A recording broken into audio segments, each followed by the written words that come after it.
Operation સિંદૂરને લઈ વર્તમાન પરિસ્થિતિ પર ચર્ચા કરવા કોંગ્રેસ અધ્યક્ષની આગેવાનીમાં મળી બેઠક. કોંગ્રેસ અધ્યક્ષ મલ્લિકાર્જુન ખડગે દ્વારા દિલ્હીમાં તાત્કાલિક બેઠક બોલાવવામાં આવી, જેમાં પક્ષના વરિષ્ઠ નેતાઓ હાજર રહ્યા. આ બેઠક ઓપરેશન સિંદૂર અને દેશની સુરક્ષા પરિસ્થિતિ અંગે ચર્ચા કરવા માટે યોજાઈ હતી.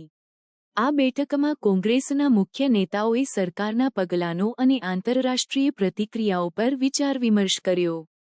આ બેઠકમાં કોંગ્રેસના નેતાઓએ ભારતીય સેનાની હિંમત અને કાર્યક્ષમતા માટે આભાર વ્યક્ત કર્યો.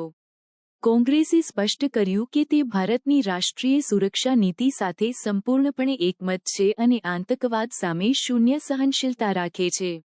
કોંગ્રેસના નેતાઓએ સરકારને વધુ સચોટ અને વ્યૂહાત્મક પગલાં લેવા માટે સૂચન આપ્યું. આ બેઠકમાં ઓપરેશન સિંદૂર અંગે કોંગ્રેસના વલણ અને આગામી સર્વપક્ષીય બેઠક માટેની રણનીતિ પર ચર્ચા કરવામાં આવી.